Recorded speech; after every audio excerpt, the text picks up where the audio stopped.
Hello， 大家，这个视频试色 Excel 渐变腮红5颗在售色号，断光质地，3颗明艳活泼色系和2颗暗调优雅色系。先看第一颗 AB1 蜜桃粉，外观设计很赞，可以完全隔离和收纳自带的刷子，同时保留一整块足足8克的含量。看似杏桃色到桃粉色的过渡渐变设计，但是分别取色能看到上下2块色差并没有很大，粉质相对偏干。最后来看看持妆，先试试自带的刷子，混合取色。上脸意外的高显色，但是完全刷不开。来仔细看自带的扁刷，造型非常的合理，可以小范围上色，但是毛量不够。如果下手重了，无法有效的晕染，换一把毛量丰厚一些会好。好多姐妹问这把刷子，我这里统一回复下，快递收到的，现在也是全网找不到，或者有这把刷子的厂商可以联系，或者联系我们店都可以。说回颜色，这颗上脸带着明显的荧光感，但即使暖黄皮用也不会显土，非常鲜亮明媚鲜嫩的桃粉色，真的很佩服日系腮红对少女感的拿捏。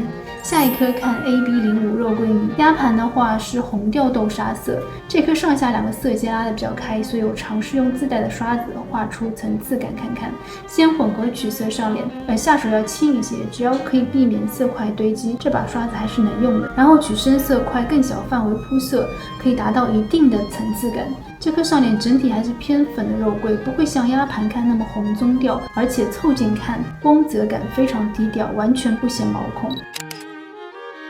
下一颗看明艳色是最后一块 AB02 甜美珊瑚橘，和01号一样带着明显荧光感的鲜亮粉橘色，上下渐层色阶没有拉得很开，但是可以看出是粉色和橘色的混合。上脸是鲜亮活泼的暖橘，能刷出健康、可爱、明媚、活泼的气质。一颗是暖黄皮安全牌，接着看暗调优雅色系最新的一颗色号09号，暖茶棕色，带玫瑰豆沙的感觉，没有明显偏暖调。暖黄皮上脸更接近肉桂豆沙棕，带着红调，不会显得灰头土脸。凑近看带着非常细腻的光泽感，是一颗有明显小脸效果的收缩色，风格和之前几颗适合学生党的鲜亮色系不同，这颗很适合日常通勤，低调但又很显气质。来看最后一颗，我很期待的 AB08 莓果米色，带着明显玫瑰色调，试色看是可以刷出深浅2种紫调，还是先混合上脸看，整体还是偏暗调的玫瑰紫，算是收缩色，是我作为暖黄皮非常喜欢的玫瑰紫，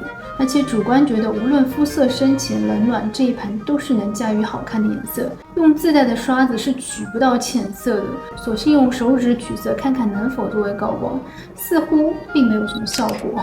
就拿它来测试夏天8小时的持妆，结论是持妆不错，但是颜色会有一点暗沉，在底妆脱妆的情况下会有点突兀。好了，希望有帮到大家，我们下个视频见，拜。